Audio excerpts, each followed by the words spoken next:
আপনারা তো দুধ পুলি অনেক রকমভাবে তৈরি করে খেয়েছেন, কিন্তু এই রকম কমলাভোগ দুধ পুলি কি খেয়েছেন? আর তার সাথে একটা সন্দেশের সুন্দর পুর দেওয়া সুজির দুধ পুলি, সেটা কি খেয়েছেন? আমি কিন্তু একটা ভিডিওর ভেতরে এই দুটো রেসিপি একই সাথে তৈরি করে দেখাবো। আমরা তো সাধারণত পিঠে তৈরি করতে গেলে বা দুধ পুলি পিঠে করতে গেলে নারকেলের পুরটাই বেশি ব্যবহার করি, কিন্তু ভেবে দেখেছেন কি, যদি একটু অন্যরকম পুর দিয়ে আমরা এই পিঠেগুলো খাই, তাহলে আমাদের মুখের স্বাদটা কিন্তু একটু অন্যরকম আসবে, আর খেতেও কিন্তু খুবই ভালো লাগবে। সেজন্যই আপনাদেরকে আমি সন্দেশের অনেক রকম পুর কিন্তু পিঠের জন্য করা যায়, তার জন্য আমি একটা ভালো স্পেশাল পুর আজকে দেখাবো। আর তার সাথে কমলাভোগ পিঠেটা কিভাবে তৈরি করতে হয় আর সুজি দিয়ে কিভাবে করতে হয়, সম্পূর্ণই কিন্তু আপনাদেরকে ক্লিয়ারভাবে দেখিয়ে দেবো। তো বন্ধুরা, আমি মৃণাল, মিষ্টির কারিগর, আর আপনারা দেখছেন বেঙ্গল সুইটস চ্যানেল। তাহলে বন্ধুরা, এখানে সবার প্রথমে পিঠে বানানোর জন্য এখানে আমি পুরটাকে আপনাদেরকে তৈরি করে দেখিয়ে দিচ্ছি।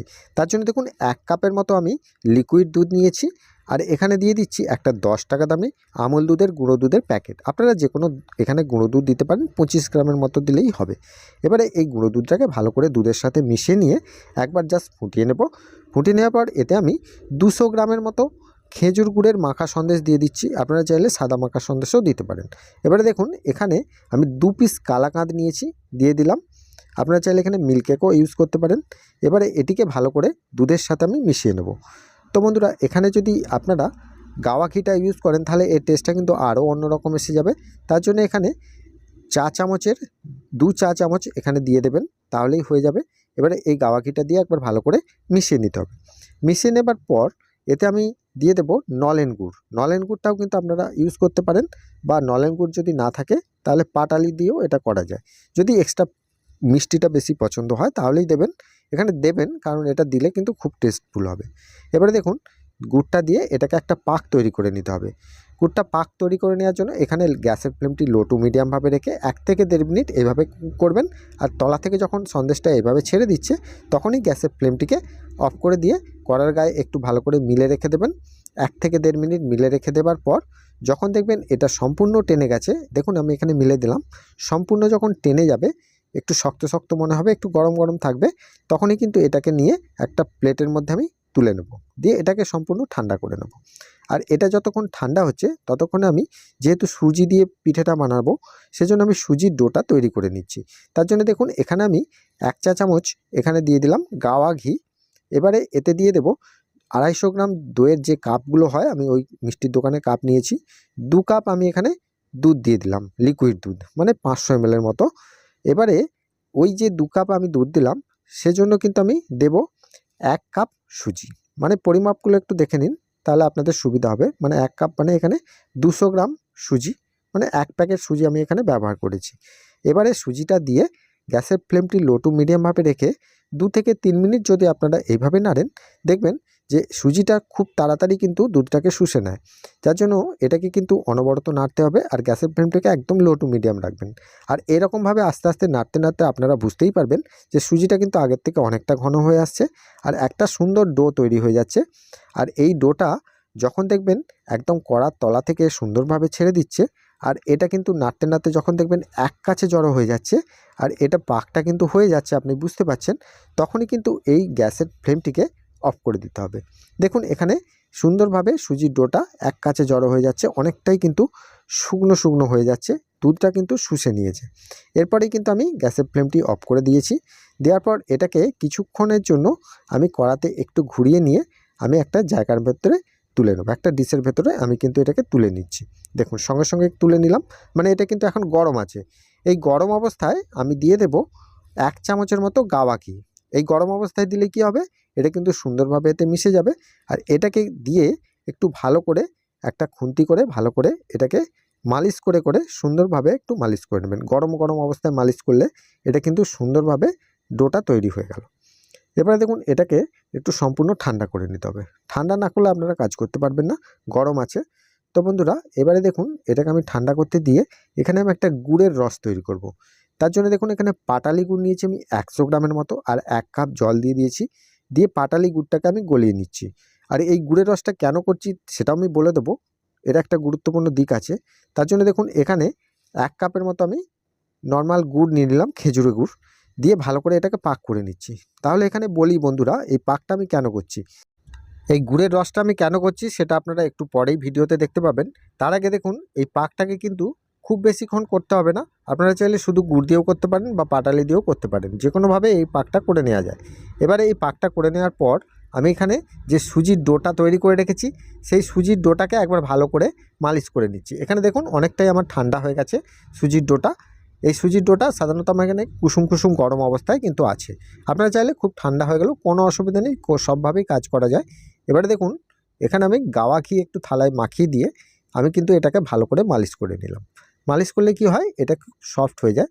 এবারে দেখুন সন্দেশটাও কিন্তু আমার এখানে পারফেক্টভাবে টেনে নিয়েছে, খুব একটু শক্ত শক্ত হয়ে গেছে, কারণ যেহেতু পুর দেবো ভেতরে, একটু শক্ত শক্ত হলে সুবিধা হয়। এবারে এই সন্দেশটিকে তুলে নিয়ে আমি এর সাইডে কিন্তু আমি নিয়ে নিলাম। নেবার পর এখানে আমি একটু গাওয়া ঘি দিয়ে দিলাম হাতেতে, কারণ এটা যখন তৈরি করব আমাদের সুবিধা হবে। এবারে গাওয়া ঘি একটু হাতে নিয়ে এখান থেকে আমি সুজির একটু ডো তুলে নিলাম। নিয়ে আপনাদের যেরকম সাইজ মনে করবেন, যদি বড় মনে করেন বড় পিঠে করব, বড় করতে পারেন, আর ছোট মনে করলে ছোট করতে পারেন। আমি এখানে মিডিয়াম সাইজটা করে নিচ্ছি। এখানে দেখুন আমি সুন্দরভাবে একটা লেচি নিয়ে এরকম একটু মধ্যিখানে গর্ত করে নিলাম। গর্ত করে নেওয়ার পর এতে আমি দিয়ে দিচ্ছি এখান থেকে সন্দেশের কিছুটা পরিমাণ, খুব বেশিও নয় আর খুব কমও নয়, মিডিয়াম মতো করে অল্প করে একটু দিয়ে দিলাম।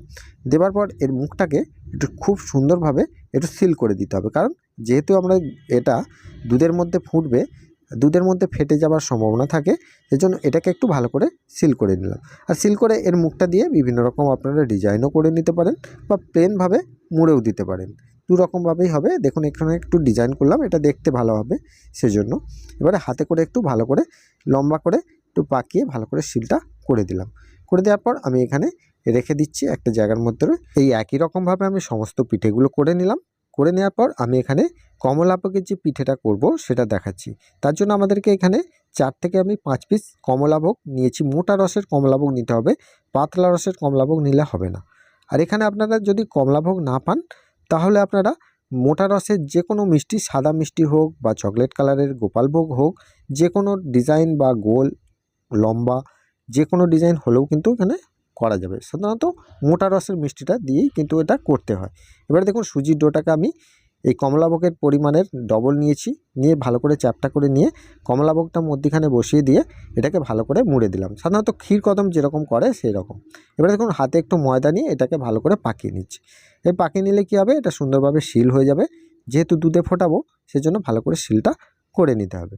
এবারে দেখুন পাকিয়ে নিয়ে আমি কিন্তু একটা জায়গার মধ্যে সব তৈরি করে একই রকম প্রসেসে তৈরি করে আমি রেখে দিচ্ছি। এই একই রকম প্রসেসে সব পিঠেগুলো আমার তৈরি হয়ে গেছে। এবারে দেখুন যে সন্দেশের যে পুরটা আমার এক্সট্রা বেঁচে গেছে, সেটাকে আমি একটা ডিজাইন করে নিয়ে খেয়ে নিতে পারবেন আপনারা, বা আপনারা যদি বাড়িতে রেখে দেন যে কোনো পিঠে তৈরি করার সময় আবার কাজে লাগাতে পারবেন। এবারে দেখুন আমি বলে রাখি, যদি আপনারা যদি কমলাভোগের রেসিপি চান, আমার চ্যানেলে কিন্তু অলরেডি একটা কমলাভোগের ভিডিও দেওয়া আছে, বা ডেসক্রিপশনে আমি লিঙ্ক দিয়ে রাখবো, বা আপনারা যে কোনো মিষ্টির দোকান থেকে মোটা রসের মিষ্টি নিয়ে কমলাভোগ পিঠেটা তৈরি করতে পারবেন। এবারে দেখুন আমাদের এখানে সমস্ত প্রসেস রেডি। এবারে আমি দুধের যে ক্ষীরটা করব সেই ক্ষীরটার প্রসেসে চলে যাচ্ছি।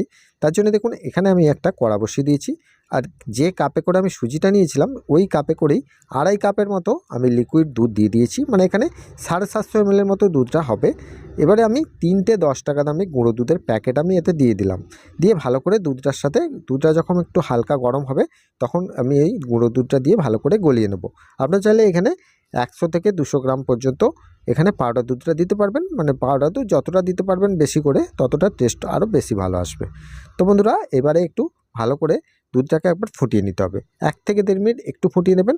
তারপরে এতে এক্সট্রা ফ্লেভারের জন্য এখানে একটু গাওয়া ঘি দিয়ে দেবেন, বা আপনারা ছোটো এলাচটা এখানে দেবেন না, কারণ যেহেতু এখানে নলেন গুড় দিয়ে হচ্ছে, ছোটো এলাচ দিলে কিন্তু নলেন গুড়ের টেস্টটা আপনারা খুব একটা ভালো পাবেন না। গাওয়া ঘিটা দিয়ে ভালো করে গলিয়ে নেওয়ার পর গ্যাসের ফ্লেমটিকে একদম অফ করে দেবো। যখন আপনারা এই সুজির যে এই পিঠেগুলো ছাড়বেন তখন গ্যাসের ফ্লেমটাকে একদম অফ করে দেবেন। সমস্ত পিঠেগুলো ছেড়ে দেওয়ার পর আমি কিন্তু গ্যাসের ফ্লেমটিকে একদম লো টু মিডিয়ামভাবে করে দেব। করে দেওয়ার পর এটাকে সাধারণত 5 থেকে 6 মিনিট কুক করলেই কিন্তু হয়ে যায়। সাধারণত আমি 5 মিনিট কুক করতে বলবো আপনাদেরকে। এখানে দেখুন 2.5 মিনিট কুক করার পর একটু কড়াটাকে হাতে করে নিয়ে একটু ভালো করে ঝাঁকিয়ে দেবেন। যেহেতু এখানে দুধটা মোটা হয়ে গেছে সেজন্য এখানে খুন্তি লাগাবেন না, কারণ খুন্তি লাগালে এটা ভেঙে যেতে পারে। সেজন্য আমি একটু হাতে করে ঝাঁকিয়ে দিলাম। ঝাঁকিয়ে দেওয়ার পর আরও 1 থেকে 1.5 মিনিট আমি একটু হালকা ফ্লেমে, মানে খুব জোরে কিন্তু গ্যাসের আঁচ দেওয়া যাবে না, হালকা ফ্লেমে কিন্তু এটাকে কুক করে নিলাম। এবারে এটিকে কুক করে নেওয়ার পর আমি যে গুড়ের রসটা তৈরি করে রেখেছিলাম, কেন রেখেছিলাম সেটা আমি দেখিয়ে দিচ্ছি। এই যে আমি গুড়ের যে ক্ষীরের মধ্যে আমি এটা গুড়ের রসটা দিয়ে দিচ্ছি। আর কেন এটা করেছিলাম সেটাও বলে দিই, যে এখানে আমি গুড়ের রসটা সাধারণত করেছি ডাইরেক্ট যদি আপনারা গুড় বা কাঁচা গুড়টা দিয়ে দেন, এতে সাধারণত দুধটা অনেক সময় দেখা যায় কেটে যায়। আর আপনারা যদি এইভাবে একটু রস তৈরি করে নিতে পারেন গুড়ের, তাহলে দুধটা কাটার সম্ভাবনাটা অনেকটাই কম থাকে বা কাটে না, বেশিরভাগ সময় কাটে না দুধটা। তো বন্ধুরা এইভাবে করে নেওয়ার পর ভালো করে একটু কড়াটা ঝাঁকিয়ে দেবেন। এখন খুন্তি একদম লাগাবেন না, যেহেতু এখানে সুজিগুলো ভিজে নরম হয়ে গেছে। দেখুন এখানে কতটা আমি একটা তুলে দেখাচ্ছি, কত সুন্দর নরম হয়েছে। আর এই রকম গরম গরম খেতেও কিন্তু খুব ভালো লাগবে। এবারে দেখুন আমার ঠান্ডা হয়ে গেছে। ঠান্ডা করে নেওয়ার পর আমি এখানে একটা কমলাভোগ চমচম বা কমলাভোগের যে পিঠেটা, সেটা তুলে আপনাদেরকে দেখাচ্ছি। কত সুন্দর হয়েছে, একটা জায়গাও কিন্তু ক্র্যাক হয়নি বা ফাটেওনি বা কোনো রকমভাবে কোনো দাগও হয়নি। আরেকটা আমি দুধ পুলিও দেখাচ্ছি, সেটাও দেখুন কত গোটা গোটা আছে একদম, আর নরম সফট আছে। আর দুধটাও কিন্তু অনেকটা ক্ষীরের মতো গাঢ় হয়ে গেছে। খুব পাতলা দুধটা কিন্তু ভালো লাগে না, একটু চাপ চাপ হলে খেতে কিন্তু ভালো লাগে। তবে খুব চাপ করবে না, এটা কিন্তু ঠান্ডা হয়ে যাওয়ার পর আরও চাপ হয়ে যাবে। এবারে পিঠেগুলোকে পরিবেশন করে নেওয়ার পালা। কত সুন্দর হয়েছে নিশ্চয়ই আপনারা বুঝতে পারছেন। এইভাবে যদি আপনারা একবার বাড়িতে এই পিঠেগুলো করে দেখতে পারেন, তাহলে নিশ্চয়ই বুঝতে পারবেন যে কত সুন্দর টেস্ট কিন্তু এই পিঠের মধ্যে আছে। আর সুজির পিঠে করলে সাধারণত আপনাদের অনেক সময় ভেঙে যায় বা শক্ত হয়ে যায়। এইভাবে করবেন, তাহলে এই সমস্যাগুলো আপনাদের আর হবে না। এবারে এখানে একটা পিঠে আমি কেটে আপনাদেরকে দেখাচ্ছি। আপনারা নিশ্চয়ই দেখতেই পাচ্ছেন যে কত সুন্দর সফট এখানে আছে। এই রকম সফট কিন্তু যত ঠান্ডা হবে তত সফট থাকবে, শক্ত কিন্তু হবে না আর ফাটবেও না। এইভাবে যদি আপনারা করে নেন। আর এখানে দেখুন একটা কমলাভোগ পিঠে আমি তুলে দেখাচ্ছি, কত সুন্দর ভেতরে কমলাভোগ মিষ্টিটাও খুব সুন্দর লাগছে। আর একটা আমি এখানে এই পিঠেটাও, এই সন্দেশের পিঠেটাও আমি আপনাদেরকে ভেঙে দেখাবো। দেখতে পাবেন যে কত সুন্দর ভেতরটা, একদম সন্দেশটা গোটা গোটা আছে, নরম লাগছে, দেখে কিন্তু মনে হবে যেন এক্ষুনি খেয়ে নিই। তো এইভাবে আপনারা করবেন। আর করতে যদি কোনো অসুবিধা হয় তাহলে নিশ্চয়ই আমাকে কমেন্টে জানাবেন। আজকের রেসিপিটা আপনাদের যদি ভালো লেগে থাকে তাহলে আমাকে প্রত্যেকবারের মতো কমেন্টে জানাতে ভুলবেন না। তাহলে চ্যানেলে যারা নতুন দেখছেন তারা অবশ্যই একটা সাবস্ক্রাইব করে পাশের বেল আইকনটা ক্লিক করে দিয়ে যাবেন। দেখা হবে আবার অন্য কোনো মিষ্টি রেসিপি নিয়ে। ভালো থাকবেন, সুস্থ থাকবেন। নমস্কার।